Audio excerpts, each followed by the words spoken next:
So what's up kaninyo diha no? So di aday ko karon sa Tacloban kay moaten ko diri og Rihaya Festival kay naa karon sila si Glock9 og si Flo G.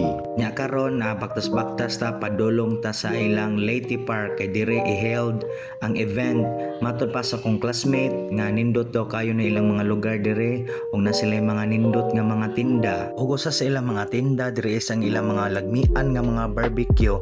So di ay do ka badyaw karon pa siguro nakita gwapo ba. Nya kinsabay di maglaway aning lagmian nila nga mga barbecue no. So automatic kaon sa ta gutong biya ning gikan ta biyahe. So samtang gapaabot tas barbecue mao din nilang stage guys nindot kayo no. Dire mo perform ning ato mga idol unya. Og sa wadamhan ning gabi ina ni hapon na sa tanong so pasensya guys wa ko ka video ganina kay nangita ko sa organizer sa event nga nahanyo ko nga pwede ba ta makasod diristo nga kay para maka-picture tagtarong. And yes, they ara ka selfie na kita sa tong idol so no pasalamat ko sa organizer kay gisugtan jud ko diri nga makasod. So wa kaila guys mao din ni si Archie De La Cruz aka Flo G. Mao din ni atong rapstar god ng Pilipinas. Usa sa iyang gi-perform diri is katong kanta nila ni Glock9 nga Ibong Adarna.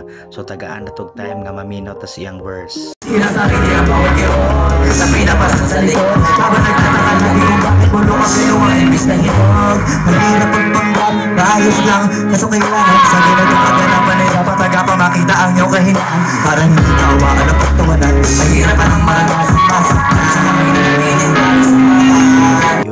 di jo basta-basta ning atong idol nga Flo G no. So di po ni palkansin ning atong Sir Glock9. Let's go.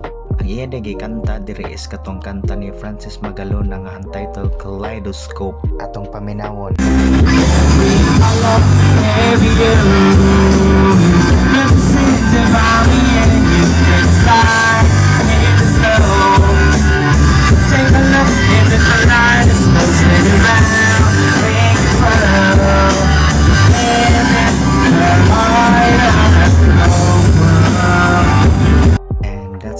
Today guys, so wala na dyan ko naka-video tiwas ganina kay nalingaw na kong pamati sa mga kanta na Sir Glock9 o nalingaw na sa kong picture di ade ko gawa sa Leyte Park guys kay kanapunog snack so paabot na lang ko sa motor para mo uli.